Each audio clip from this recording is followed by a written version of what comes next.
Bon, eh bien, bonsoir. Hello, everybody. Thank you for being with us for this meeting, which will be dedicated to heat waves. Slightly different from the usual crash conferences. This can be noted on the mean age of our participants. Usually we are here with people who are in their 40s and 50s, while here we have young speakers or younger speakers who will be talking about heat waves. My name is Fabrice Weissman. I work for the Crash, and this meeting has been co-organized by Crash and the Green Team with Extinction Rebellion. And we will tell you how this NGO has ended up organizing this meeting with us. It's hopefully the first of a long series of meetings now. Why are we getting interested in heat waves and the issues related to climate change? Well, as you know, MSF considers today that environmental matters and issues should be part of its operational, political and communication concerns. And it's rather new. Michael reminded me that in 2011, we had commissioned a study on how MSF and how humanitarian organizations had factored in environmental issues in their practices, and the conclusions of this study carried out by the intern Julien Kertret were that the environmental issues at MSF remained an individual matter.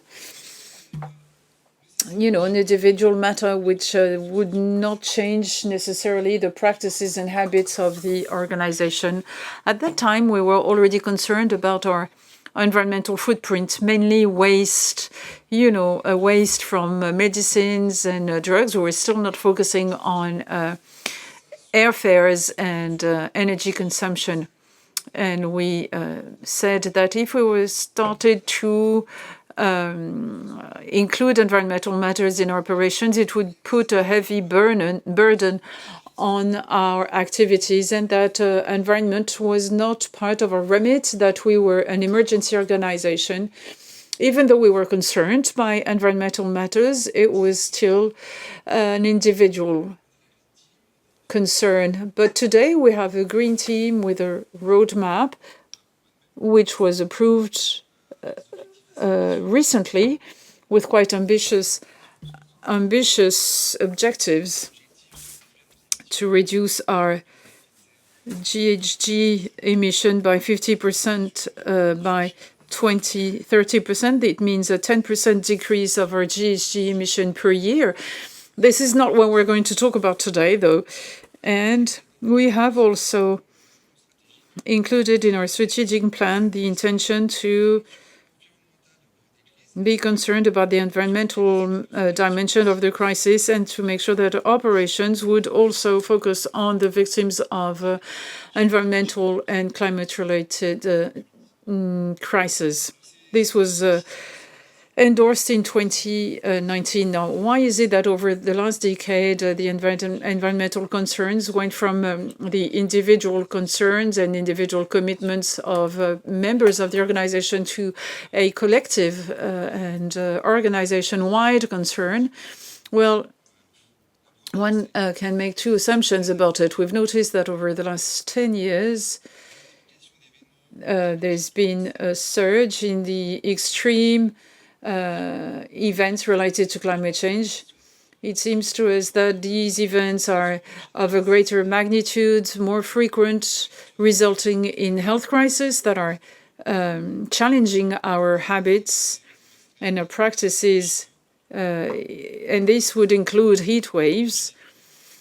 And more generally, MSF is also exposed to social concerns. And we are also concerned by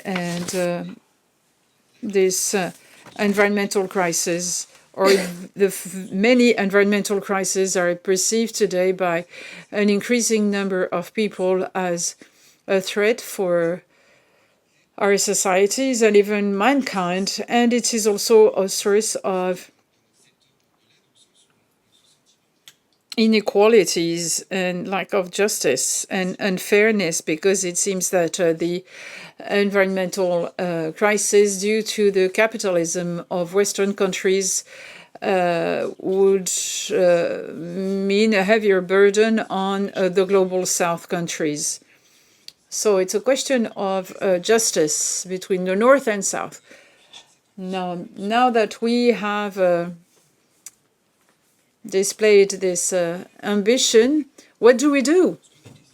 We are wondering on how we can translate this intention in action, in addition to reducing our footprint, which does raise thorny questions, but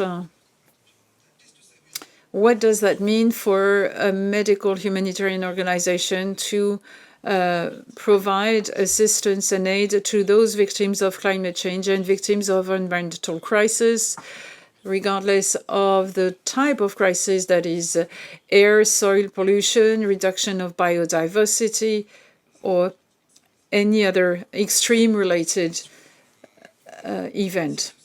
So that's how we've decided to start this new round of conferences with the green team, that is Alexandre. And we're all convinced that climate change is a reality, that the environmental crisis is a reality. No, you can be an activist and say, well, use the health argument to justify the emergency to act against climate change, putting the emphasis on the terrible consequences on human health. But this is not the approach we have adopted here. We are mainly dealing with operational people here.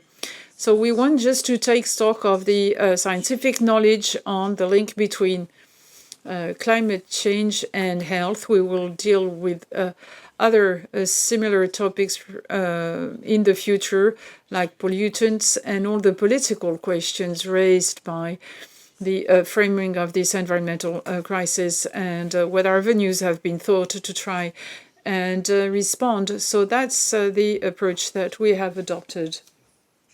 And I'll give the floor to Cyril. Good evening. My name is Cyril. I'm a former MSFer, and I'm a member of the Extinction Rebellion organization, and that's how I've organized with Fabrice and Alexandre this conference. I just wanted to explain why we want to talk about heat waves. We selected this topic in March for this first conference, and we were probably right when we decided to organize this. There will be two other conferences on the two other topics that have a greater impact on human health, that is drought and flooding. I now give the floor to Alexandre, who is going to tell us about today's agenda and introduce our panelists. Thank you. What is Extinction Rebellion? It's a group of a non-violent civil disobedience organization, which was set up in the UK and exported to France in 2019. We are well known for organizing awareness-raising conferences, dealing and reaching out to students in high schools and universities, but also we've organized some blockades in some sites. And if you keep track of what is happening in France, we will be present with the Soulèvement de la Terre on the construction site of the motorway A69 in the south of France. So we've organized this conference all together. Is that okay for you? Okay. Alexandre. Thank you. Good evening, everybody, and welcome to this first global event co-organized by the Green Team and the Crash. So that's a key moment. My name is Alexandre Chaudonneret. I'm the head of the environmental project at MSF France. I'm in charge of the environmental transition, or the green transition, and I'm a member of the Green Team, and I will be the moderator today for this conference. So some housekeeping information to start with. Thanks to our technical teams that I would like to thank. This meeting is being recorded and live streamed on our website and will be available for replay for those latecomers. And if some people in this room don't want to be on the video, go and meet Leonie, who is at the back of the room. Here she is. And she will tell you where to sit so that you won't be in the frame of the cameras. In addition, there is a simultaneous interpretation in French and English with interpreters who are at the back of the room. So for those people who are in the room, if you need, there are some headsets available next to Leonie. You can go and get them because now we're going to come to the nitty-gritty and talk about heat waves.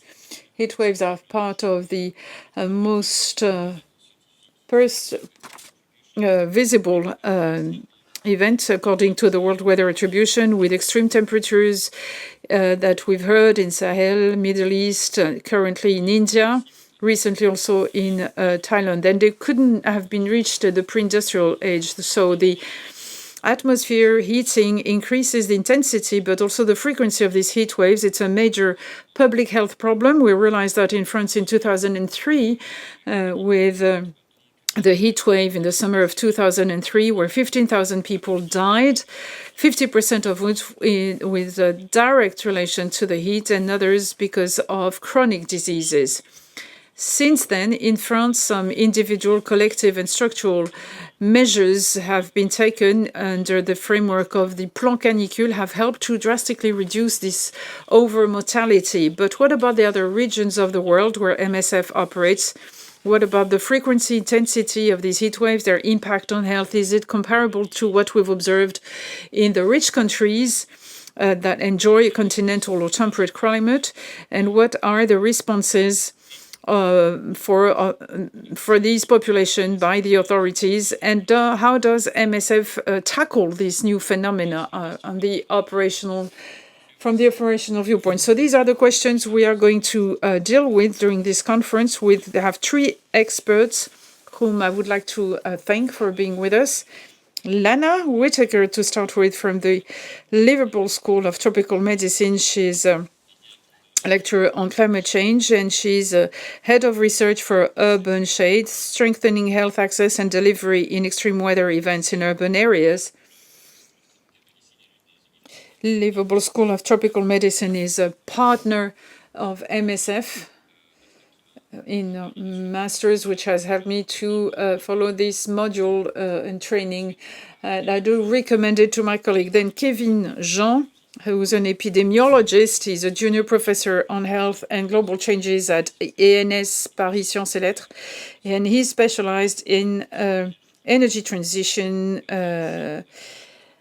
health scenarios assessment. And Aina Roca Barceló, who's a specialist in the support for climate change adaptation at MSF, Humanitarian Action for Climate and the Environment. She has written a thesis on PhD thesis on extreme heat in Sao Paulo, Brazil. So Lana will first come and explain how heat waves are defined, what are the trends, and what is the physiological direct impact on people who are exposed. And then Kévin will tell us about the epidemiology, the relation between high temperature and mortality, the impact on the economy, and the problems related to housing and building. And then Lana will come back on stage and talk about how governments and individuals and health systems are responding and getting prepared to tackle this new phenomena. And Aina will eventually talk about the way MSF has already started to address this problem movement-wide. The MSF movement is quite difficult to understand for those who are not familiar with it. And she will explain about heat waves and how to adapt our operations to the current climate changes in the framework of the HACE program she's in charge of. And this issue of adaptation is an increasing concern in humanitarian organization, as we've heard from the URD conference, a conference which was organized recently. We've attended it, Fabrice and I, recently. And then we have some time for Q&A with the audience. So get prepared for your question, either for those who are here and those who are online. And if you're shy, you can also send out your question via WhatsApp or the chat now. I'll give the floor to Lana. Could you please set the stage and tell us more about heat waves, please? Thank you very much. I think we all feel more comfortable standing up, so I'm going to take the lead and do that first. Can't break the habit of a lecturer. Do we have the PowerPoint? Just there? Okay, perfect. Thank you. So apologies that I will be speaking in English. As you could tell, I can't speak any French. So what is a heat wave? We've all seen in the news over the last few weeks and months heat waves. Some of you might have experienced them firsthand. And we've seen, I think, for the first time in my memory, just these consecutive heat waves happening. We've seen in India record-breaking temperatures of near, and I think it went past 50 degrees Celsius. So far, there have been reported officially 25,000 cases of heat stroke and about 60 deaths, but that's the kind of official record that's in the news at the moment. That number of heat stroke cases went up by 10,000 between when I prepared my PowerPoint and when I had a little look before coming here. We've also seen heat waves in Bangladesh, 33 million children out of school in Bangladesh, obviously Pakistan, in the Sahel, in the Philippines, in Southeast Asia, in Mexico. I could go on. So this is the context in which we start today. First question is, what is a heat wave? The Intergovernmental Panel on Climate Change, who are the UN body responsible for scientific evidence and synthesis on climate change, define a heat wave, and I'm going to paraphrase this, as abnormal hot weather that goes beyond a certain threshold for 2 days or more. But there's no standard definition of that threshold because it varies. So for example, in the UK, where I'm from, the threshold is between 25 and 28 degrees, and it differs by county. So in London, that threshold is higher than in a rural area further north. In India, for example, there's a different threshold, whether we're talking about the plains or the hills. So on the plains, it would be 40 degrees, the hills 30, but then there are also some extra criteria used to determine whether or not it's a heat wave. So the key thing is that whether it's a heat wave or not is determined by context and having your own definition of that. So heat waves and climate change. Since the 1950s, we've seen that heat waves are becoming more frequent and more intense. So they're happening more often, and when they do happen, they are hotter. This map, or some kind of map from the IPCC report, can you see? Anyway, summarizes the observed change in hot extremes around the world's regions since the 1950s. The key thing to take from this map is if it's red, it's an increase. When you talk about droughts or flooding, this will look a little different, but what we see for heat waves is it's almost everywhere in the world. We can see in kind of Central and Eastern North America, there's a low agreement about the type of change. And then South America and Central Africa, there's limited data. But elsewhere, it's virtually certain that there's been an increase in hot extremes since the 1950s. And we can also see most places, not just hot extremes, but hotter days and hotter nights as well, and fewer cold extremes. So that's what's happened since the 1950s. What are we looking at now in terms of projections? So on the left, we have a 10-year heatwave event, or what used to be a 10-year heatwave event. So between 1850 and 1900, something that happened once now is happening 2.8 times more. What happens next depends on the level of warming. So we're all familiar with 1.5 degrees. If we were to achieve that, heat waves that used to happen one in every 10 years would happen 4.1 times more. If global warming increases, 2 degrees warming, they'll happen 5.6 times, 4 degrees, 9.4 times. And we can also see that they're getting hotter as well. So in a world where we only have global warming to 1.5 degrees, still those heat waves are 1.9 degrees hotter than they are before. So just really to bring home that even under a 1.5 degree scenario, heat waves are becoming more intense and more frequent. And that situation only gets worse depending on the amount of warming. So when we think about how heat affects human health, we need to think not just about the temperature, but also humidity. So how does the heat feel to your body, not just what is on the thermometer? This is one way of doing this, the heat index. You can see in the table down the side is temperature in degrees Celsius. On the top is humidity. So say you have 38-degree temperature and 40% humidity, you're a kind of red-orange color, which is danger to human health. Heat cramps or heat exhaustion are likely, heat stroke possible with prolonged exposure or physical activity. But if you go to 41 degrees within that same humidity scenario, you have extreme danger of heat waves. So just to make the case that it's not just about temperature, it's also humidity. How does heat impact health?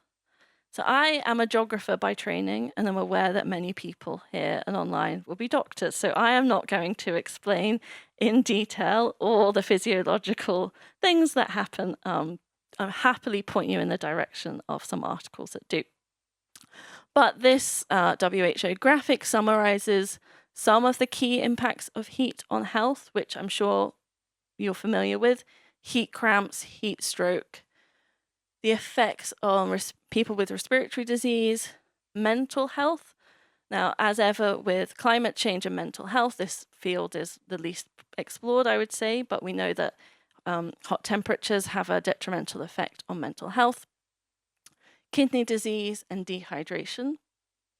And how heat affects the body depends on kind of the sweating and also blood flow towards the skin, and the strain that that places on the heart and other organs is why, and we already heard, that people with chronic diseases are particularly vulnerable to the effects of heat on health. Also, there are some things that aren't in that graphic. For example, pregnant and lactating women and young children are particularly vulnerable to the effects of heat. We've seen growing quantitative evidence, so numbers showing the effect of heat on pregnant women and preterm labor, but also qualitative information as well. For example, people finding that they can't breastfeed for as long, the discomfort associated with being pregnant, giving birth, having a newborn in the heat, babies having blisters from the heat. And I just want to highlight something called compound events. So we're talking about heat today. You'll talk about drought another time, flooding another time. But it's important to think of how these events sometimes occur together. So it's becoming increasingly likely that we have heat and drought together. We've also got wildfires that come with heat and drought that affect health, and then often flooding after a period of extreme heat. And we can touch on this more in my next section, but who is particularly vulnerable to the effects of heat on health? It varies. We know some of the more obvious ones. The elderly are particularly vulnerable, young children, people with chronic health conditions, but there are other things to think about as well. For example, outdoor workers are particularly vulnerable, particularly exposed, and people who lack the capacity to adapt or do something to lower the temperature. For example, you don't have access to air conditioning and you can't afford it, or there are lots of different examples that mean that you can't take precautions when a heat wave occurs. Okay, I'm going to stop there. Thank you very much for your timekeeping. Thank you, Lana. Kévin, après cette merveilleuse introduction. After this beautiful introduction, Kévin, could you please shed light on the epidemiological aspect of heat waves? Sure. I was asked actually to come back to how do we generate knowledge about the impact of such heat waves, and how do we use those data and the findings to project, to forecast future impacts. First, how do we how do we make the link between temperature and mortality? This is a time series analysis we follow over time. We look at the days and the environmental constants here, the temperature, and we count the number of deaths every day. So you have curves here, lines representing the number of deaths per day. Below, you have ozone levels, but you could have the temperature levels instead. And the idea is to use statistical models to explain one with the other while controlling with other factors. This is a time series analysis. It's very much used in environmental health. And this type of analysis allows you to catch short-term effects of the environmental variable on health. This type of studies is a big part of the scientific evidence we have on the link between heat and mortality. And we could skip we don't have to count remote mortality cases. I mean, we cannot capture that with this type of study, and some people die later after the event, like with chronic kidney failure. People are hit very hard during the heat wave, but they may die after the heat wave. So on the basis of that statistical model, we can characterize the relationship between temperature and mortality. This is a dose-response relationship. We look how our event reacts to the environmental temperature, and we have a U-shaped dose-response relationship with a temperature optimal. That's where you have the smallest number of deaths. And then at the other end, you have a U-shape. You have mortality that increases very slowly when you have negative temperatures, and a sharp increase in mortality rates after you pass the optimum temperature. And so it increases much more sharply when you have hot temperatures. Now, individual factors, women seem to be slightly more vulnerable to hot temperatures in terms of mortality, but we do not see that in all age groups. So we may think it's more due to sociological phenomena, like often women are more isolated than men. You have many elderly widows, for example, among elderly women. So they tend to be alone more than men facing a heat wave. So they're more prone to die of it, social isolation being a risk factor. And then on age groups, of course, vulnerability raises with age. It's higher in young children, then it gets stabilized, and then you have the elderly people being hit quite hard by heat waves. So remember this U-shape and a very sharp increase when you get hot temperatures. So you may have mortality effects at hot but not extremely hot temperatures. You begin counting more deaths. And this temperature optimum, I was telling you, that's where you see the smallest number of deaths. It varies according to the geography. This is the same curve for various cities, and this temperature optimum in Toronto is around, Toronto, Canada is at 20 degrees, whereas in Bangkok, Thailand, it's at 30 degrees. So you have variability with the temperature optimum, because it depends more on social and cultural adaptation and mitigation habits more than it has to do with genetics. If you went to Canada, you know that cities are very well adapted for cold temperatures, and in tropical countries, you have adaptation to hot contexts. It's what we call the social and cultural adaptation. Now, what does this mortality tell us with that U shape? Actually, what are the causes of this excess number of deaths? The dose response curve here, it's by cause of death. The first graph is all causes, and then you have the various causes. And you have the same shape whether people are affected with infectious diseases, cardiac diseases, respiratory diseases, and whatever. So we know that high temperatures do affect the metabolic rate and the metabolic functioning. So no surprise that it includes all causes of mortality. The only difference is with suicide, intentional self-harm. We cannot really explain it, but despite this curve, which is not a U shape, but the shape of the curve remains the same, it reflects the consequences of the temperatures affecting the body. But the mechanisms at work under cold temperatures are different from what they are in hot temperatures.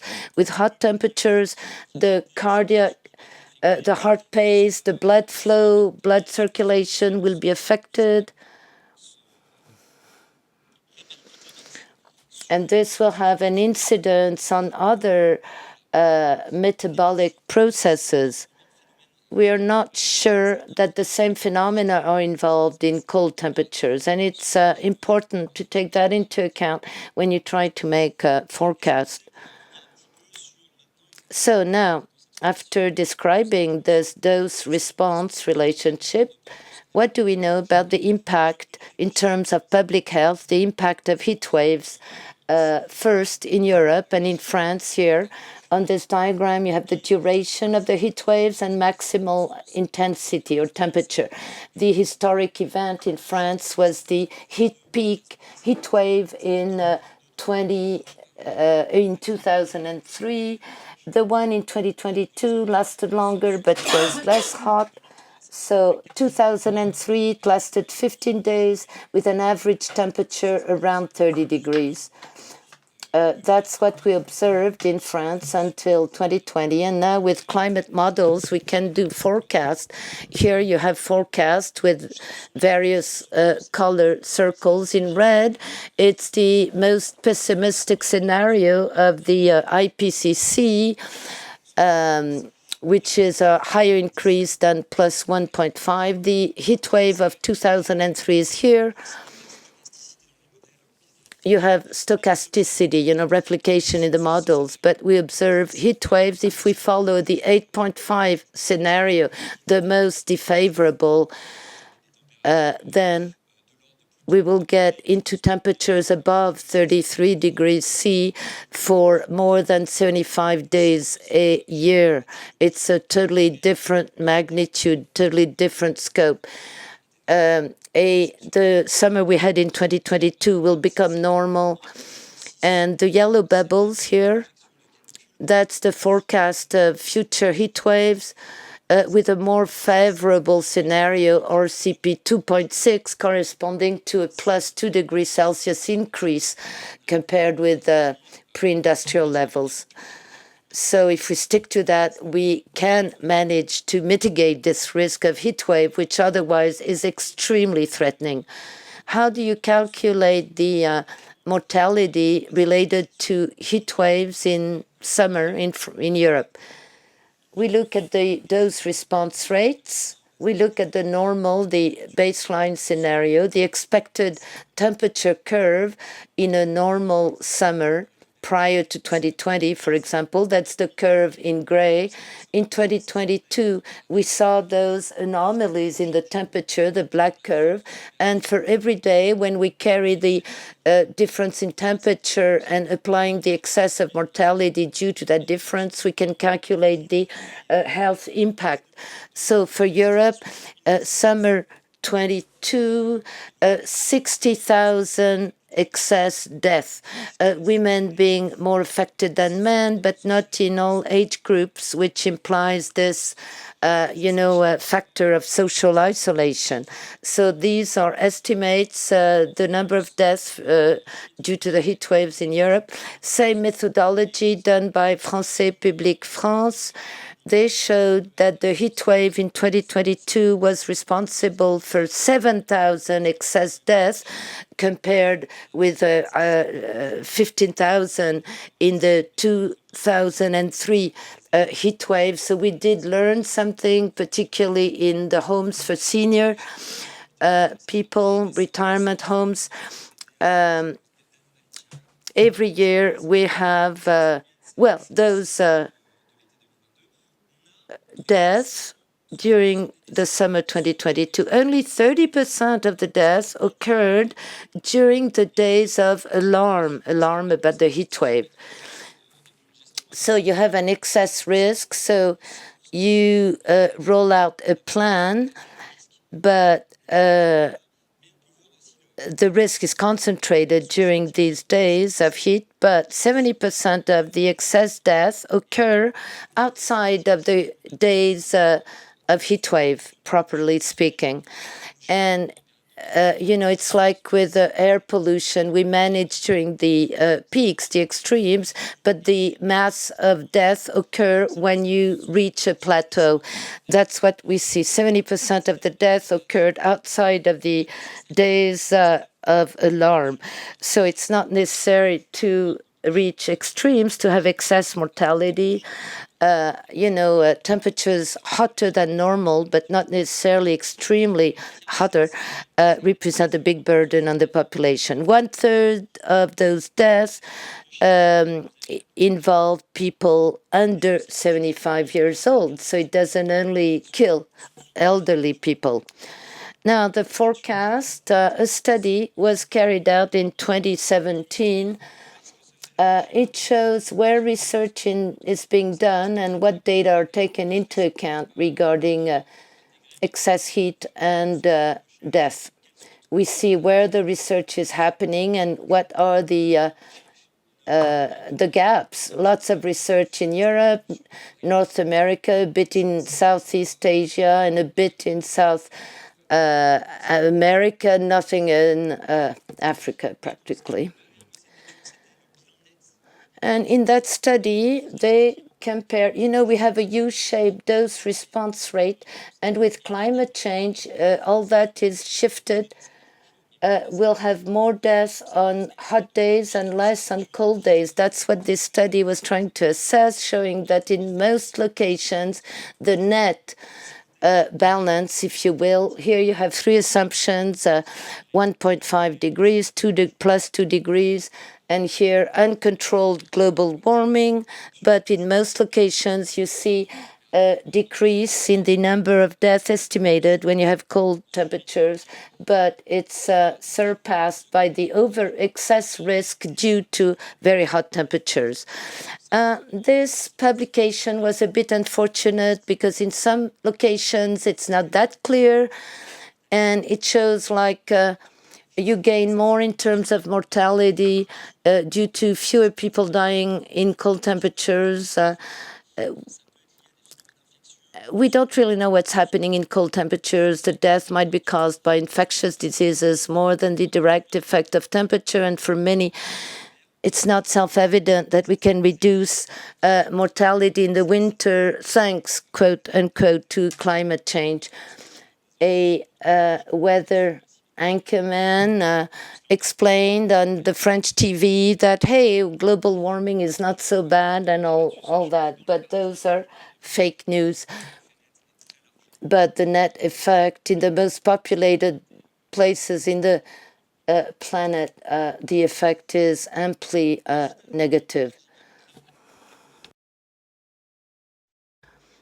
But we see the limitations of such studies. In regions like Africa, we don't have many data. A recent study was interesting. They started on the basis of an ecological approach, trying to retrace the distribution of human populations on the basis of the annual average temperature. And this is what we call the ecological niche. So very few human populations live in areas where the temperature is above 29 degrees. So arbitrarily, we can say it's a threshold. It's not that it's uninhabitable, but very difficult for men and women to survive. And when you have global warming, many populations will live under higher temperatures than these 29 degrees average. And what populations are you talking about? This is quite eloquent. Some regions will become uninhabitable in that the average annual temperature will be above 29 degrees, what only 0.3% of the population live under. But with the current commitment of the states, even with only a 1.5% increase, many areas in Asia, Africa will become uninhabitable. Researchers said for plus 1.5 degrees, 500 million people will live in countries that are hardly uninhabitable, and 2 billion people, if we exceed plus 2.7 degrees Celsius, will be out of the ecological niche they need for their survival. Maybe we can adapt, but the IPCC says we can adapt only to a certain point. There are hard limitations to being able to mitigate the situation. Now, prevention and mitigation. We don't have any silver bullet for prevention, mitigation, and adapting to heat waves, just individual moves, drinking a lot, not remaining alone, not staying isolated, having alarm plans for heat waves, fighting social isolation, finding cool places to stay in, checking in on vulnerable populations, also having cooling centers or air-conditioned shelters. Well, air-condition is a maladaptation to climate change. It's terrible for the climate, but, well, having dedicated rooms with air conditioning, like in retirement homes, people can stay in a room that is air conditioned, like having a shelter in each building. But there is no panacea, no miracle solution. One factor might be underestimated, acclimatation. Meaning getting accustomed, like the body can start adaptation mechanism on your cardiac, on your heartbeat rate. It takes 7 days of regular exposure to heat to get more accustomed to it. And I'd like to end on something that is important as well, technological adaptation versus social and cultural adaptation. A very original study compared both in northern Australia, where you have two populations, autochthonous, non-indigenous population who adapted by using air conditioning. 52% of non-indigenous people had air conditioning in 1980. In 2010, 93% have them. And then you have the indigenous population, very disfavored, many problems in that population, they struggle. And mortality due to heat did increase due to climate change over time, and it increased similarly among indigenous and non-indigenous populations. In other words, air conditioning didn't protect more the non-indigenous people. So the technological adaptation was a flop. It didn't work. We can explain that with the social and cultural adaptation mechanisms. Indigenous people live more close to nature, in contact with the rhythm of the seasons, so they were able to adapt some of their social activities, postpone them to nighttime when it's colder, trying not to exert themselves when it's very hot, not moving much. And the non-indigenous population just relied on technological progress with air conditioning, and it didn't work. If all people use air conditioning all year long,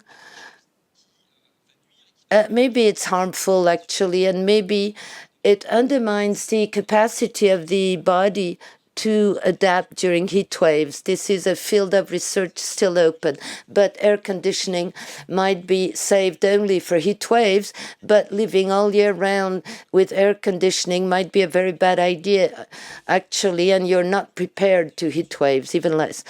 And the social and cultural adaptation, as the whole society can adapt to heat. We see that in some countries, like taking a nap, a siesta, it's a social and cultural adaptation to heat extremes. And we tend to lose that in our Western societies because business comes first, the economics. So, we make fun of Southern European countries where people like to take a nap, but maybe it's the wiser response at the scale of the whole society to be able to face those heat waves. Have a nap. Thank you. I think it would be good for a transition that we take more naps. And okay, so Lana, tell us. This is a pretty gloomy picture. Maybe some people feel eco-anxiety here in the room. But so, Lana. So following on from that, I'm sure if you weren't already, you're convinced that heat waves and extreme heat is a problem. What do we do about it? So there is a global heat health information network that was formed in 2018, spearheaded by the WHO and the World Meteorological Society. And that brings together policymakers and practitioners and scientists to try and improve our capacity to stop preventable deaths from extreme heat. And this network sets out these kind of broad, simplified ways to reduce the impact of heat on health. So to reduce the impacts of heat on health, you need engaged people with the right knowledge taking effective action, and then different strategies to do that around the side. For example, heat forecasting and services, interventions, communications, and outreach. And that network's a great place of resources and case studies if anyone's interested. So with that in mind, as something we might be aiming for, what do we currently know about reacting to heat or adapting? So one of the key ways is having a heat health action plan. Sometimes these are heat action plans, but increasingly heat and health together in one action plan. These images here are from the Ahmedabad Action Plan, which was kind of the blueprint for these, originally created in 2013 after a 2010 heat wave, and that's in Gujarat in India. And the WHO guidance on heat action plans came out a few years earlier in 2008, so it's been around for a while, and kind of sets out what are the key things that we need to respond to heat. It includes early warning systems, public awareness and community outreach, capacity building of medical professionals, and also reducing exposure as well. So let's look at some of those ideas in a bit more detail. So the image on the left is the WHO graphic and one of their infographics on what do we do in a heat wave, including drinking water regularly, eating small meals, taking cool showers or baths, which is obviously great advice, but in many situations cannot be applied. For example, those lacking in water for example. So what else can we do to increase awareness and communicate about the impacts of heat? So this image from a video on the right is from a study, Climate, Heat and Maternal and Neonatal Health in Africa study, which the qualitative evidence that I mentioned earlier about how heat affects pregnant and lactating women and newborn children, they did a great study asking people about their experiences. And then after that, they trialed bringing people together to discuss what are their priority interventions. What do they want to do about the impacts of heat? And what are the potential barriers to success? One of the interventions ideas was water infrastructure. Another was about behavior change. And this video kind of goes through what they did to communicate to women, their partners, mother-in-laws, and society in general about small changes that could be made to reduce the impacts, the risk posed by heat. For example, not having your baby attached to you when you're working during the day, doing jobs in the morning when it's cooler, for example. And getting like power stakeholders like chiefs to also communicate key messages, for example, for women that are postpartum, not to do heavy work immediately afterwards. But when we think about those, communication and early warning systems, we have to think about the end users as well. So there was a study in Ahmedabad, so the same place as the heat action plan, that looked at women who worked outdoors, for example, as street vendors. They found that in their sample, it was about 100, so a small qualitative study, but the findings are important nonetheless, that only 50% had access to phones to get those messages that came from the early warning system. And even then, at the end of the day, they had to go out and work to earn a living. So they could be told about the risks posed by heat, but if they're earning wages daily, they can't just stay at home one day. So the importance of income as well around kind of reducing risks of heat. There are also structural changes that can be made. The image on the left is a cool roof, which some of you might have heard of. So painting your roof white to reduce the heat inside is found to be effective. And the image on the right is roof over our heads, which is a kind of a long project by Slum Dwellers International. And they brought women together from all over the world to discuss what are their key problems that they face.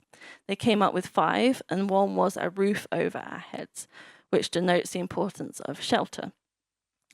And what they're looking to do is bring women and practitioners, people specializing in building and materials together to assess within informal settlements, you might know them as slums, what are the houses, how are they constructed, what are the risks, including for heat, but also for other extreme weather events such as storms, and what can be done about it? What are the low-cost, locally led solutions? And so far, they've had 17 sites where they've kind of looked at the structures and mapped how hot, and now moving into a kind of, well, what can be done about it? So if this runs again in a few years, I might have some of the findings. But I think a great initiative as to locally led solutions rather than top down. And then the big question of how do we make our health system more climate resilient? The image on the left is the WHO operational framework on climate resilience and low carbon health systems. Originally came out in 2015, and an updated version came out late last year, which added low carbon into the title of the framework. So also thinking about the emissions from the health system. And that is based on the 6 WHO building blocks for a health system, but basically saying that for a climate resilient health system, you have to think about all these different aspects, including, for example, leadership and governance at the top, climate smart workforce in red, and so on. Now, there's an emerging body of research looking at how resilient health systems are and what can be done about it. For example, there was a study or a project called High Horizons, which, and part of that in Zimbabwe, they looked at the experiences of health workers.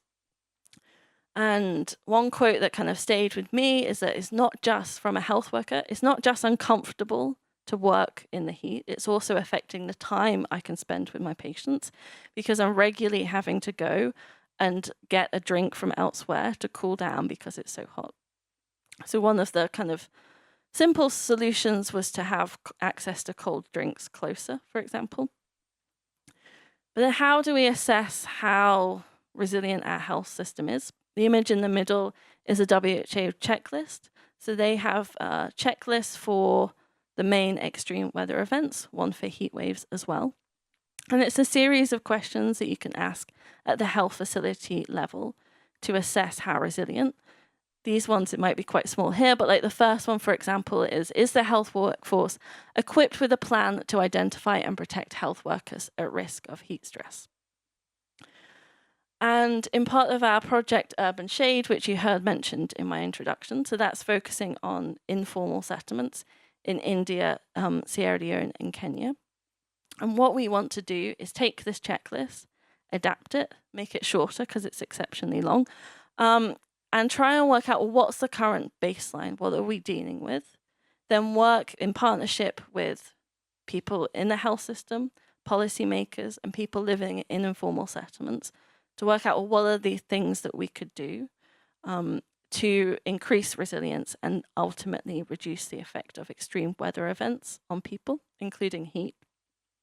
This project only started in February, but we had some initial consultations as part of the proposal development. And people were saying that they're experiencing illnesses from heat. It's already having an effect on their health and also affecting the health system. So not being able to access healthcare, for example, if the health facility is shut during extreme heat or being unable to make the journey there. So no kind of clear, simple solutions to the problem of the impact of heat and health, but some what I think are interesting approaches and ways of thinking about this problem. And now we'll move on to hear what MSF are doing. Good evening, everyone, and thanks for the Kévin and for Lana for setting the ground so nicely. It makes my life much easier. So I'm here today. I've been asked to give you a bit of an overview of what MSF is doing. As you will see, I mean, there's a lot of things happening. I'm just going to give a couple of touches. Sorry, I was moving my microphone too much. I'll give a couple of examples of things that are going on. But before I do that, I just wanted to introduce the team I'm part of. As Alexandre mentioned, we're part of the Humanitarian Action for Climate and the Environment, HACE. You might know Leo, our lead of the team. He has been working before in the MACA project, providing meteorological and early warning systems advice to the teams. And he also worked as a Weissman prior to that. And then we recently have a new member, Jacob Levy, who is a clinician with experience in infectious diseases. So that's the three of us. And we basically, what we do at the HACE, for those that don't know us, we provide support to MSF, to the entire movement, to try to bolster climate adaptation. And we do that through mainly three pillars. The first one is to develop and provide access to climate services that are fitting to be used for the MSF movement. And that can take different forms and shapes. We also aim to create a community around climate adaptation, so to try to create some knowledge sharing. And finally, we try to also contribute to knowledge generation and capacity building. So those are the three pillars. So having mentioned that, sorry for going back, I used to have another slide in there. I've mentioned climate adaptation, and I know a lot of people in this room might be wondering, well, as Fabrice has mentioned, what does it mean, and what does it mean specifically for MSF to do climate adaptation, and also more fundamental questions of whether should we be doing climate adaptation and how should we be doing it, if at all. And I just wanted to say those are incredibly valid questions that we as MSF should be asking ourselves. And I'm really happy to see that there's every time more and more spaces where these discussions can happen. And I hope that in the discussion, in the Q&A session, we can get deeper on those topics. But for today, what I've prepared is more of an overview of one of multiple frameworks that we have to think about climate adaptation that builds on a lot of the concepts that my two colleagues have introduced. And based on that framework, I'll walk you through a couple of examples of things that are happening at the moment at MSF. Just as a disclaimer, MSF does not have a common agreed official framework or agreement or positioning around climate adaptation to date. And so I've taken the freedom to borrow a framework that exists and that it's being applied to other sectors to try to structure a little bit what's going on at MSF. So the first thing that I wanted to do is to tackle this big elephant in the room between mitigation and adaptation, so we're all on the same page. I think most of you already are familiar with these, but mitigation tries to address the root cause of climate change with the aim to mitigate the impacts. And as we know, MSF has done a lot of work, as was introduced by Fabrice. There's been a lot of push to move forward and really high ambitions. And there's very key partners there, like Climate Smart, but also within each OC, as is the case for OCP with the Green Team, there's internal structures to push this forward. But I wanted to mention to distinguish it from adaptation. And we define adaptation as preparing and adjusting the current ways of operating to minimize the risk and impacts of future damage. And we can think of this for MSF as tweaking the way we strategize and do operations in order to be able to effectively deliver humanitarian aid in this context of a climate that is changing and an environment that is degrading. Having said that, what I've done is extract what I've called 5 pillars of different typologies of work that are going on at MSF. And for each of them, I'll give you one example of a project. The first one that I wanted to highlight is what I've called advocacy and témoignage. And we all know that for MSF, it's a core principle to bear witness of the atrocities that are happening in the world and communities that otherwise don't get visibility and remain invisible. And this is something that MSF has done from its inception, and climate is another example in which we can actually give visibility to these communities. There are several groups at MSF that are doing that at different levels and with different target audiences. There's the Lancet Countdown, the COP working group, but also at the project level, there is also a lot of reporting to the media of the situation that is being lived by certain communities. And here I wanted to bring one example that happened recently, where we were approached by the team in Renk in South Sudan, because as you might know, in March, they suffer a pretty big heat wave.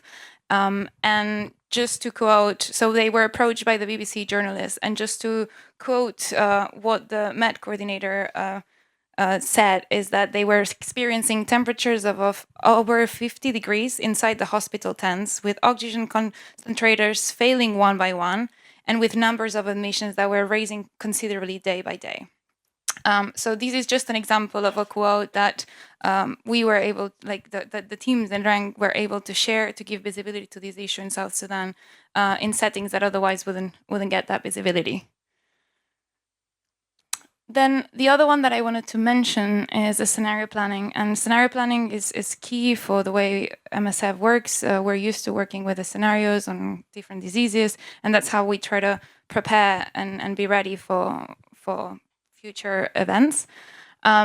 Here, I wanted to present a slightly different concept that we're trying to bring, which is that of foresight planning, which tries to basically think ahead, look at the horizon, and anticipate what the potential future might look like. And the focus in this case, you can do this with any challenge, but the focus, if it's climate or heat, is to try to understand how these future projections that we've been seeing from Kévin, for example, would then interact with other potential futures and other aspects like conflict, politics, socioeconomic changes, and create different potential scenarios of the future that allow us to understand what challenges we might be facing in the future.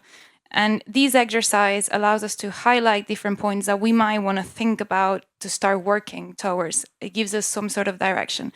In February, we the first workshop was hosted in Brussels, and I know some of you were present. And we're hoping to host another one in Nairobi in November. Then I wanted to bring the what I've called operational adaptation, which I think it's what most of us in this room are probably interested in.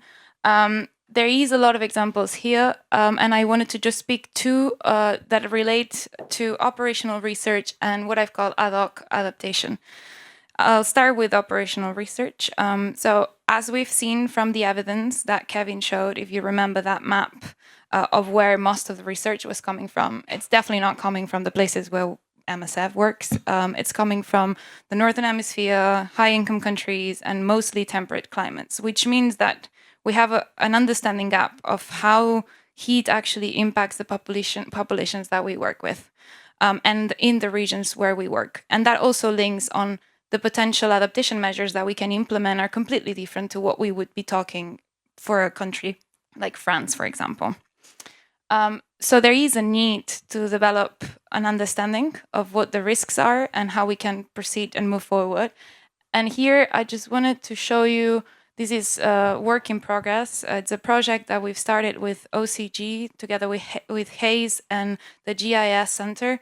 And it's basically trying to understand what is the risk associated to different climate hazards for the projects at MSF. So what you're seeing here is the wet bulb global globe temperature, which is another type of indicator similar to the heat index that Lana was showing. That gives us an understanding of heat stress by combining information on temperature and humidity. In these indexes specifically, as you can see there in the bottom, but values above 30 degrees are considered to be very high heat stress. And what we can see from this exercise that we made is that 14% of our MSF projects are in locations where, to current date, they're experiencing more than 60 days a year above this temperature, which means that our staff is having to work at least 60 days per year with temperatures that are of very high heat stress. And the communities we work with are also suffering these temperatures. But you can also see that in some locations, the temperature, the days go up to 100 and 190. Another operational research project that we are trying to work on at the moment, and we're building the proposal for, is trying to investigate different thresholds that can be useful for triggering answers or responses within our teams. As Lana mentioned, the thresholds, there's no universal threshold. It's very specific to the communities. And as I said, we don't understand much of the communities we work in and the thresholds that might be useful. So even if you have a national alert system, we need to understand what that means for us as a team, but also for the communities where we work, because maybe the same threshold does not apply. So this research project that we're building is trying to evaluate the impacts in a refugee camp and trying to understand what that threshold would look like and what kind of actions we could activate if we proceed with this. And then in terms of, so that's in terms of operational research. In terms of ad hoc adaptation, there was a report published last October called The Scorching Heat, which basically interviewed a lot of 49 MSF staff members in 30 countries and asked them about their experiences on climate. And one of the things that came around is that they were feeling it, they were experiencing it, and they were adjusting as they could. And one of the examples I wanted to bring in here is the e-prep in Karachi in Pakistan that was developed in 2018. Sadly, it only was implemented for 3 years and then it sort of was dropped. But it is a very well-developed warning system and action plan that actually was triggered after the 2017 heat wave that killed about 2,000 people in the area. Oui. Oh no. Oof. Okay. Full panic. Okay, 2 more pillars, and then I'm done. The knowledge sharing. So this goes back to one of our pillars at Hayes, which was to create a sort of community to share the knowledge. And I'm really happy to say that 3 months ago, this adaptation community of practice was created. It includes members of all the OCs, and the idea behind is to act as a platform where the OCs can share their knowledge, and we can inform medical and operational directors to try to inform their decisions better. I did it again. And the final one is emergency anticipation and response, which is something that it's very core to MSF. And here I wanted to highlight 3 products. The first one is the seasonal briefings you might have seen. These are done by Hayes together with regional partners. At the moment, basically the product tries to provide an overview of the past season performance in terms of rainfall and temperature, and also a forecast for what's coming in the next season, with the idea that we can help anticipate certain potential problems. For now, we only have it for East Africa. We're planning to extend it to other regions. And as you might have seen, some might have received an email. It was launched yesterday. And this time, for the first time, we're going to be having a webinar next Tuesday on the 11th, where the users can join and ask any questions they have. And also we provide a bit of a platform for the teams to discuss how can they use this product and what does it mean for them. So please, if you want to be in the mailing list, do let us know. And the last one is early warning systems and external collaboration. So for early warning systems, there's many different examples. I wanted to just highlight one which is based on an epidemiological trigger, which is the MAP, the Malaria Anticipation Project. Basically, what they've done is build a machine learning algorithm that is capable of predicting a couple of weeks ahead the cases of malaria, and it's based on environmental information, including temperature. The project is now on the 2nd phase, and the idea is that they're going to test it in Lankan in South Sudan and try to replicate it as well in other places like Nigeria, building case studies as well as toolkits to try to see how we can implement these in other places. And just to mention that in this sphere of climate change and climate sciences, where things are moving really quickly, there's a lot of institutions that hold a lot of knowledge and they're willing to share it. And we just have 2 examples here of like academics. And I think it's really important also for MSF to reach out to these organizations and reach out to this knowledge, because we don't have to reinvent the wheel. A lot of things are available there. And one of the things that we do at Hayes is try to, map out the resources and the places where we can get this information and understand which ones are best suited for us as MSF, and put them at your disposal. And yeah, with this, just say thank you. If you have any comments that you want to share, please do feel free to send them on that survey, and you can fill it in whenever you want. And otherwise, if you want to reach out, just email us. Thank you.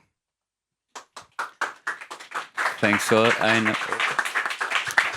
Thanks a lot, and to all our panelists. That was extremely informative. So once again, very good timekeeping. So just it's very much appreciated. Stéphane Doyon. I work for the Ops department here in Paris. What about the temperatures?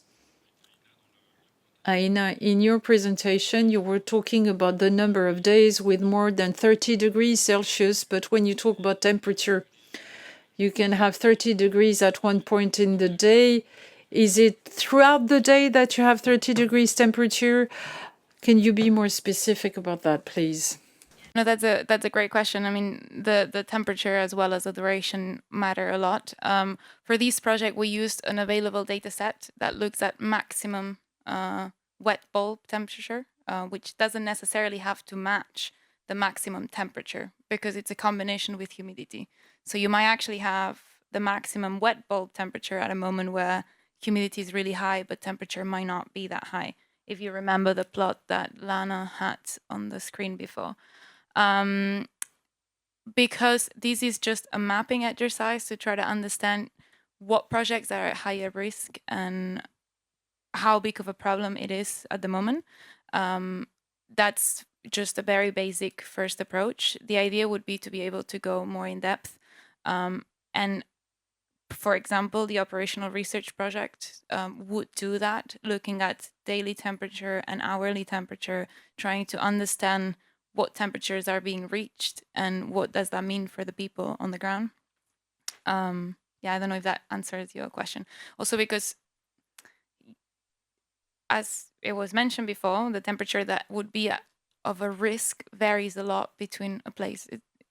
In India, you can, the optimal temperature was mentioned was like, what, 30 something, whereas in the UK it's 25.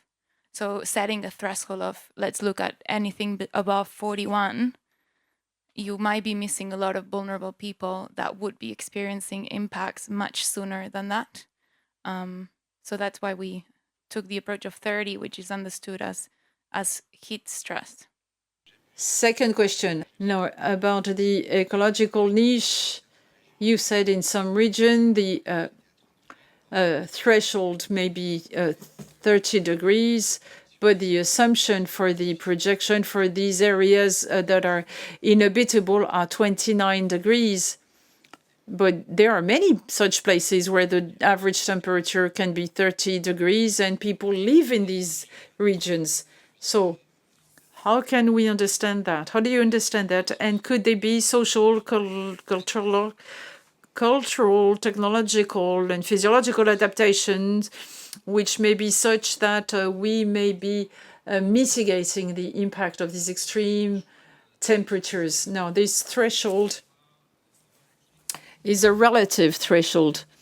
In the study that I mentioned, they set the threshold at 29 degrees and said up until the 1980s, we never observed more than 30 million people living in 29 degrees areas.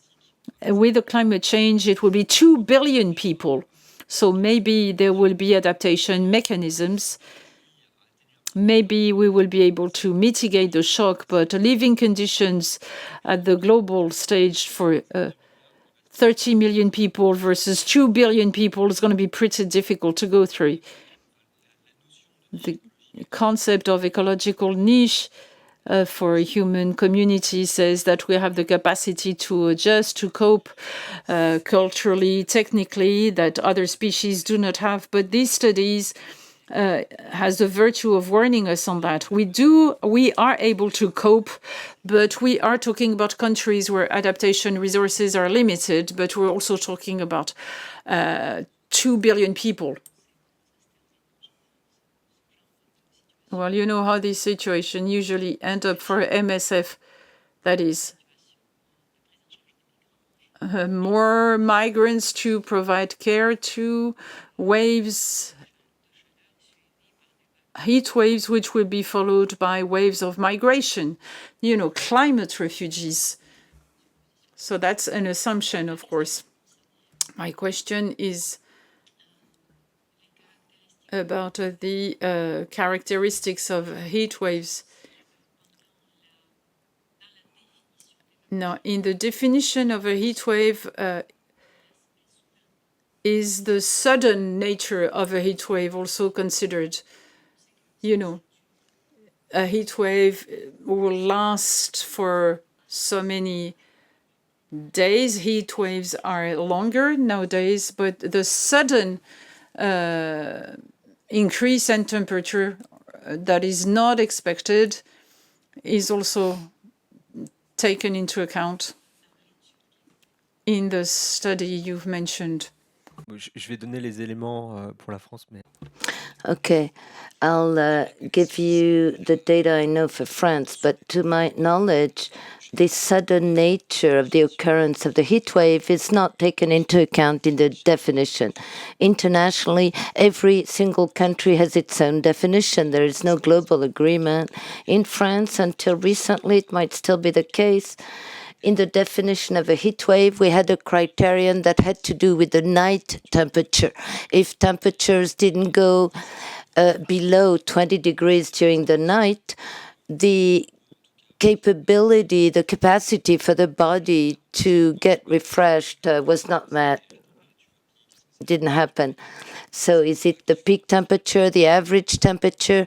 So by and large, there is no international agreement on this notion. But based on the definition, you can study the phenomenon and also trigger alarm thresholds. But each country has its own response. Yeah, so I have the same understanding that there's nothing about kind of the suddenness, that sudden increase. And just that one thing to point out is that we're talking about heat waves, but we also need to think about heat that isn't classified as a heat wave.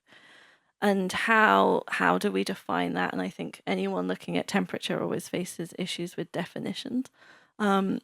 But for example, you can have places where temperature might be higher than is registered at different meteorological stations. For example, in India, to class as a heat wave, certain conditions have to be at 2 different meteorological stations. But you could easily have an informal settlement which has corrugated tin that the whole area might not be declared a heat wave, but temperature there might be higher. So I think just to emphasize that point as well, that it's not, if it isn't a heat wave, it's fine. That we only need to worry about things that are classified as a heat wave. Anything to add? So yeah, on the point of how sudden the heat waves, agree with them, not included, but there are studies that are looking at within day temperature variability, and it is indeed the larger the variability, the larger the impact that you see. And this goes back to the idea of 7 days of adapting to extreme heat, right? Like your body won't be able to in an hour adapt physiologically. So it is a very good point. Currently it's not included. I don't know, maybe in the future it will be included. And just to go back to the emergency department visits, just to say that it really also depends on the region. And for example, at the MSF projects, I can tell you that I've not many heat cramps, heat strokes are reported in the emergency department. And you usually you will see these peaks in other diseases like cardiovascular or malnutrition or dehydration, but it's very hard to find the heat-specific direct effects. It's usually a complication in the settings that at least what I've seen so far. Good evening, Remy. I'm a former MSF. I'm a fan of the crash and of the green team. My question, I guess, is more for Aina. Between what Lana and Aina said, they talked of the responses we can come up with, alerting the population, emergency systems, alarm systems. But my worry is about the mass of people. We're talking about potentially 2 billion people impacted by extreme heats, hence potential conflicts, humongous population displacements. So in the current scenarios, what populations are we going to target, faced with that huge mass of human suffering? You can say, we don't know. I don't have an answer for that. I think that's a societal, task that we have to face. I think it requires a change in the way it's not necessarily, I think early warning systems and heat health action plans are targeted for very specific extreme events, and they're usually temporary responses that are placed in the case of an extreme event. But those are not going to provide us a long-term adaptation, and it's not going to solve the problem because they're very short-term. So it requires a shift in the way we behave, and we're seeing things like people, as Kévin was showing with the Aboriginal people in Australia, changing their ways of living and working more in the evenings the classic La Siesta. I'm Spanish. I agree. We should bring it back.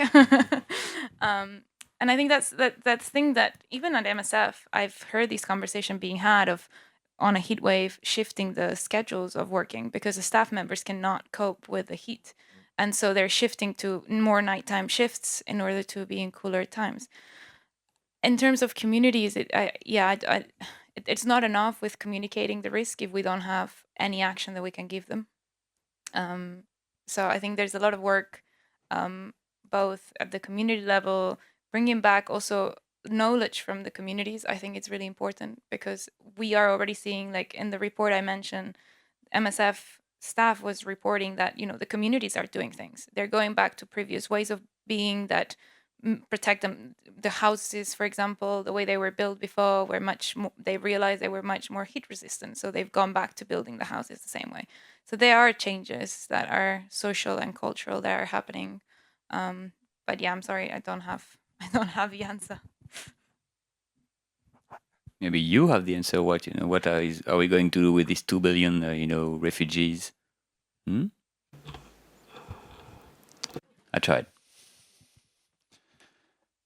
Thank you. I'm Guillaume Leduc. I'm on the board of MSF France. I wanted to ask about the gaps in research on the relationship between mortality and heat waves that you mentioned on the map. I don't remember who it was. Maybe it was Kévin. Do you think, because it's always my question, like, what do we see? I have the impression that we've been working in the Sahel in places where the heat is really high, so we're kind of used to the heat in some place, I think. And a lot of our patients and our staff in our hospitals, it's not too scary. I mean, when you work there, people have lots of adaptation, although it could be better. But I'm wondering, is this something that we are overlooking? Do you think, in the way that we overlooked malnutrition for a long time in Niger? We were only thinking malnutrition was there after measles, and then after a while, because we digged into a little bit better, we found malnutrition was actually more prevalent than we thought it was. So do you think it would be interesting, and it's also a question to the room, to try and assess and do a retrospective mortality study? For instance, like in the Sahel, they said there was massive heat waves in Bamako with like high admissions in Gabriel Touré hospitals and stuff like this, but seems like it's a good study. Do you think it could be a role of MSF and Epicentre to do that? À mon sens, on en sait déjà beaucoup pour agir. Well, I believe we already know quite a bit, and we know enough, to begin to act and examine the root cause of the problem. In France, the risk factors of death related to heat waves are not that clear, actually. So knowing what pathologies are most at risks, and the key factors, apart from high older age groups or social classes, social isolation, but it's not that clear, actually. Internationally speaking, in my view at least, the orientation of research should be to research how we can adapt to heat waves rather than looking into physiological problems. Also, urban planning. How can we find responses and have cooler cities? How can we cool the cities, painting the roofs in white? All that is about mitigation in the towns, and it's urban planning. Sorry, to make sure I understood. You say there are data around, but you don't really have data on mortality survey in Niger, for example. So the relationship you showed to us, and we don't see that in our hospitals either, unless I'm mistaken. Or do you think science is robust enough? We don't need to do that ourselves? Well, about the elements we have or don't have, there is a big gap in data in Africa, particularly. It's also due to the origin of the data. Data day by day on mortality rates. We don't have all those data for all the countries, and it's the very basis you need to perform those studies. So, if at least we had the temperature optimum and the characterization of the risk, it would be a valuable tool. But again, I'm not specialized in this literature for countries in the south. There are some studies in Africa. So recently, I think a couple of weeks ago, a literature review was published looking at what was available on heat and health in Africa. But the problem is it's very biased. So I think they found 100 papers, out of which 50 something came from only 3 out of the 48 countries that they looked at, which means that you still don't have a good representation. And the main reason is data availability, as Kévin was saying. So I think MSF has a role that it could play if we want it in filling those gaps. I think Epicenter is very well placed to do that, and Hayes would be happy to provide climate advice on that. And I think it's also an opportunity, not only, yes, we need to understand better the impacts, but I think we're at a stage where the impacts are happening and we also need to adapt. And there's a pressure as well. So I agree with Kévin that a lot of research should be also focused on what can we do. So yes, we need to understand where the thresholds should be, because they will activate certain actions, and that's important. But also I think MSF, we can pioneer in testing different ways in which we can adapt, because there's not that many examples in the settings where we work. And again, involving the communities and understanding how we can do that, I think it's also an important thing to consider. Bonsoir, donc c'est Michael, je travaille au crash aussi. Good evening, my name is Michael. I work at the crash. We know when it comes to earthquakes, floods, typhoons, cyclones, tsunami, states have preparedness plans for all those natural disasters in Asia, in Central America. And it was fashionable at some point within MSF. It was the trend. We wanted to take part in those preparedness plan and in the national policies to face those events. We didn't mention that much. We talked of mitigation, adaptation, but so 2 questions. What are the efforts deployed by the states where you have lots of heat waves? What do they do for prevention and response, so preparedness and response mechanisms? And for MSF, has MSF expressed the desire to be part of those of designing those preparedness and response plans?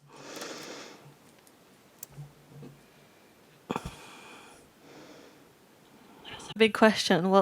What's everyone doing about it? I think like with most things about climate change and health, it's an emerging field, and the answer within even next year would be different to this year. Those kind of elements that I showed, like the early warning system, the action plans, kind of is a start. But what governments are doing also depends on which department you're looking at. So are you talking about the health department or the meteorological department? And they're not necessarily in sync for sharing data and communicating messages. But yeah, I would say that for a lot of places, there's a climate change national adaptation plan, which sets out the aspirations and key elements of that. Sometimes then at the local level as well, which could be district or lower than the district level. But what is the overall approach? I think there's no one single answer. Some countries or places within countries have more than others.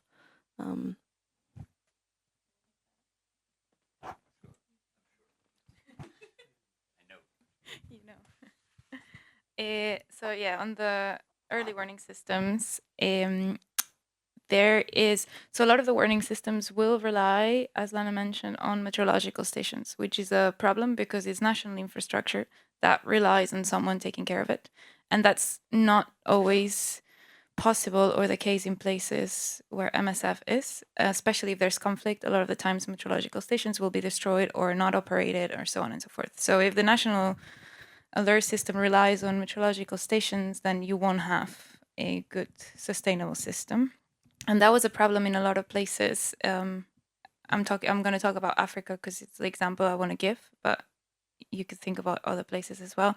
And so I know there is an initiative. I can't remember now the name, but basically it's something like Early Warning Systems for All, which basically is trying to create a consortium or like an organization to try to make sure that all countries have an operating early warning system. And the cool thing they're doing is that they're trying to detach it from national infrastructure where they can by using satellite imagery, collaboration across countries, so on and so forth, so that you will have an early warning system that can operate even though there's no infrastructure nationally.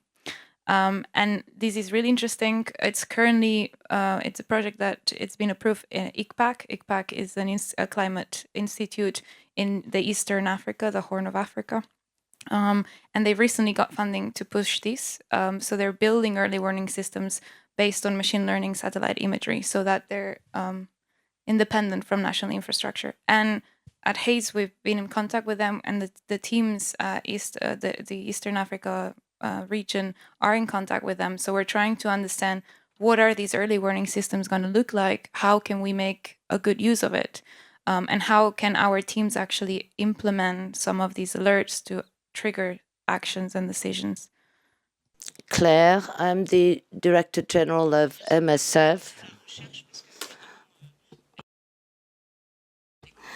I'd like to ask again about research. It's a repeat question. What information do we need before we can act?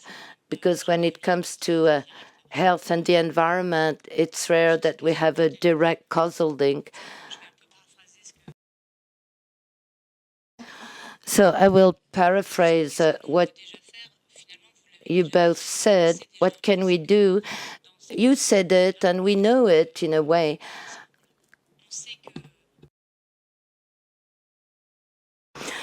Well, we know who are the most vulnerable people. We see them in our hospitals, elderly people, people with chronic diseases, people with mental health disorders, people who are isolated. And so we have to grant them particular attention. Well, in the way we welcome them in our health centers, having basic things such as a cool space, a cool room with air conditioning. So we can provide support to those populations even before checking that it's too hot. And then there is our whole reflection on our footprint and the work we do in our facilities, our buildings. And our facilities, air conditioning in our buildings, in our health centers, painting the roofs white. And the whole question of the shelters. No one from the logistics department? Well, too bad, but how about adapting the shelters we provide? You don't have to be an engineer to know that under plastic tent in the years to come, it's going to get way too hot. So we can already anticipate before checking the causal link between heat waves and mortality. We see that it's happening, and we can also contribute with operational research. What does work best? What is acceptable? What is the most efficient thing to do? I see someone from the logistics department over there.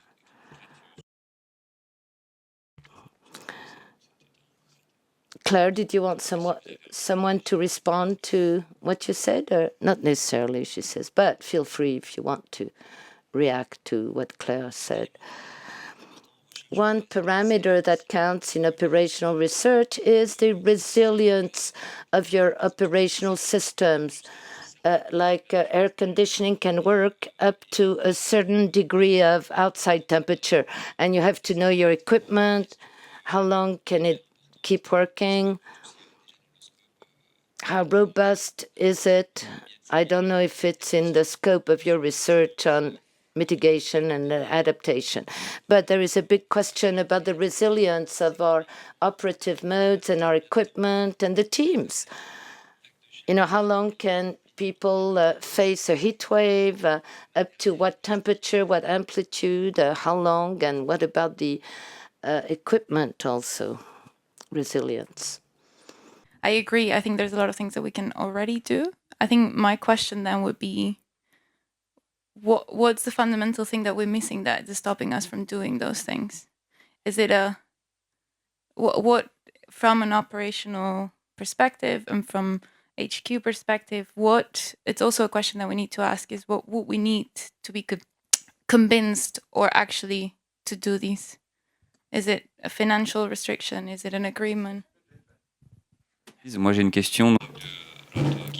Okay, I have a question from Gigi, one of the deputy director of operations and the head of the working group on climate mitigation for MSF operations. A question to Kévin.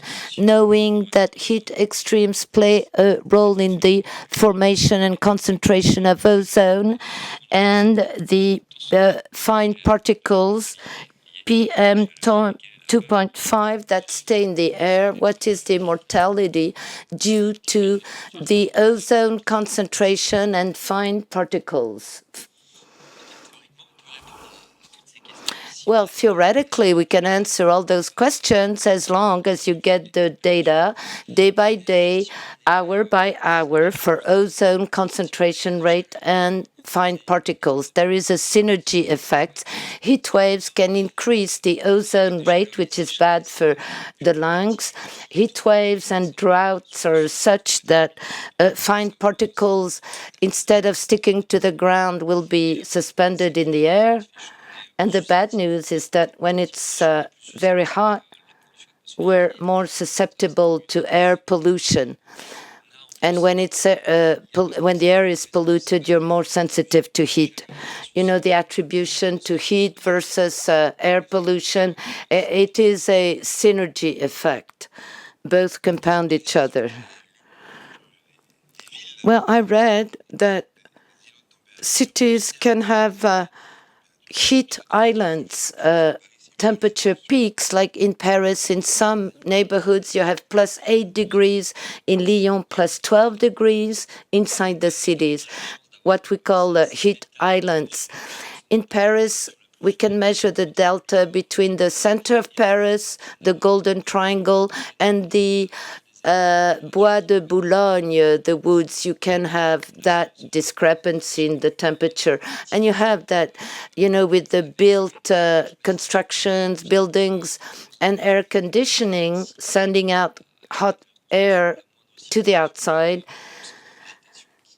Also, the lack of vegetation that could cool the cities. Yes, you have heat islands, and you feel the impact of the heat much more in urban areas. I apologize. I forgot to introduce myself. Oksana Dmytkova. I work for MSF in the supply chain, and I'm a member of an association, Creative Society, called Creative Society. And our association circulates information about climate change. So I guess we'll be working together soon with our co-organizing friends at Extinction Rebellion.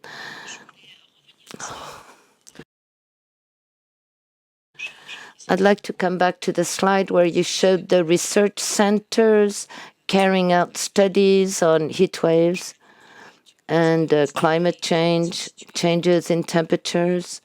But those research centers tend to be more in Europe, in the USA, a bit in Southeast Asia, and nothing in Africa. Don't you think that given the forecast for the worst scenario, this issue should take on global importance and should be a priority, and we should urge all the scientists to pool their efforts in one place, not only IPCC, but place, organization that would focus on prevention, adaptation, mitigation, and how to face climate change globally for all countries, and particularly for the countries that cannot afford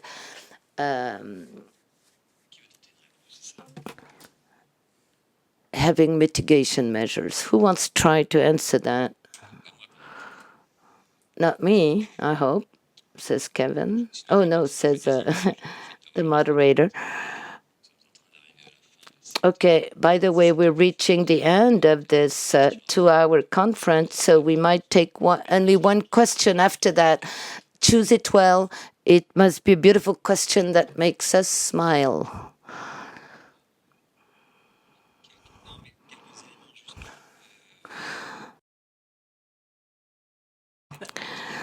Well, the map didn't only show research centers on the issue, but also places where we have entities that gather, that collect data, like health information centers rather than research centers. Such places where people can exchange on health and climate. There are a few symbolic places, not the real physical place, but okay, you have IPCC Group 2 report on the link between health and climate. Also what mentioned Aina, various research groups of the Lancet commissions, Lancet come down, where there is a determination to achieve a global mapping of all those indicators. And what you said at the very end, but I'll follow on. Yeah, I think there's always need for more data collection, whether we're talking about on the impacts on the health or the impacts of adaptation on the health, and more need for different sectors and organizations to work together. I think there's an emerging body of really innovative research, for example, in Africa. I know about SESHA in Zimbabwe because they're affiliated with LSTM, that's using innovative approaches like machine learning for data collection. But of course, there's a need to move away from a kind of global north focused research portfolio. How you do that is tricky, but collaboration and partnerships is a start, I think. You might have something more specific.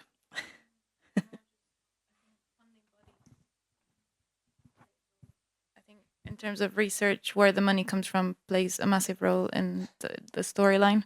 But I do have to say, in the last years, there's been a change to, ensure that there's more collaboration across sectors and across geographies, I think, which is a good direction, I guess. And also more on evaluating adaptation practices as well. So they want an impact to be seen. It's not just research for the sake of knowledge, which sometimes we have more before. I think that the pressing need of action is pushing for that scene also to change. Merci. Dernière question alors. Oui, c'est Thank you. Very last question. Eleanor David, I'm a researcher. primarily for Lana and Aina. There's a book called Fatal Isolation by Ian Keller about the heat wave in Paris, 2003, that Kévin mentioned. And he writes a lot about vulnerability and marginalization in the categories that Claire also alluded to, but really puts the emphasis on the social context of those. So not just that there are people who are elderly, but that the poorest of those were living in the chambre de bonne that reach temperatures much higher than other apartments, that may not have access to water, toilets, showers, and that these kinds of vulnerabilities are not just tolerated, but created socially and historically and so on. Also in the fact that there were a lot of bodies that were unclaimed in that heat wave, and the way that he did a lot of interviews also. So he uses epidemiological data, but also did a lot of interviews, and that neighbors would explain, yes, that person died, but they were alcoholic. So their answer for the cause of death is something other than the heat. So I'm wondering, obviously MSF is amongst the kinds of groups that are working to counteract and address those kind of socially constructed vulnerabilities. But I'm wondering about the frameworks that you alluded to, how well their understanding of vulnerability is actually, or how much they're willing to tackle that and acknowledge that. And then if they are the preferred mode of large institutions, like big agencies or governments, how that then interacts with the work that MSF is doing. So I think in terms of that IPCC, like almost Venn diagram, when you have hazard, exposure, and vulnerability, you know, within our research, we would approach vulnerability to look at those kind of different things that make people more sensitive and also lower their adaptive capacity as well. And you find in the literature not just kind of the elderly and chronically ill mentioned, but also people that are socially isolated, bedridden. That there are lots of different things. What that then translates into when you get policies. So the standard from the Global Heat Information Network is that you consider the most vulnerable, which those people would be. What you often get in policies is a line or two about including the most vulnerable, sometimes not even defined. And what does that mean? So I think there's a big gap between, you know, it's not the case everywhere or in every policy, but taking what we know about how social vulnerabilities shape the impact of heat and other extreme weather events into, well, what do we do about it? And for one approach to that we use in our project is participatory research, where members of the community tell us, and we specifically explore who is the most vulnerable to different impacts, and then to try and have interventions that consider that from the outset. You might have some more specific for MSF.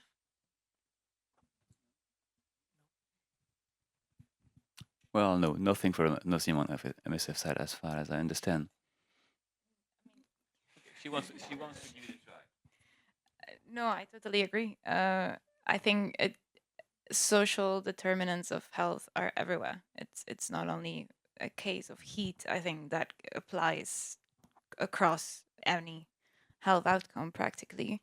And I think the issue is it becomes more political and much more complex to tackle. And so the reality is that a lot of times it's, as Lana said, a sentence in a portfolio or a sentence in a policy. But of course, there's a lot of value. And there are initiatives that try to address these, like cash transfer initiatives that would try to like bridge the gap in socioeconomic inequalities. And they have a massive impact in many health outcomes, including heat response. But yeah, I mean, within MSF, to my knowledge, there's nothing on this front specifically to heat. Encore un champ de recherche à ouvrir. Another field of research for MSF then. We're coming to the end of this conference. I'd like to thank our three panelists, so Lana, Aina, and Kévin. So thank you to the three of them.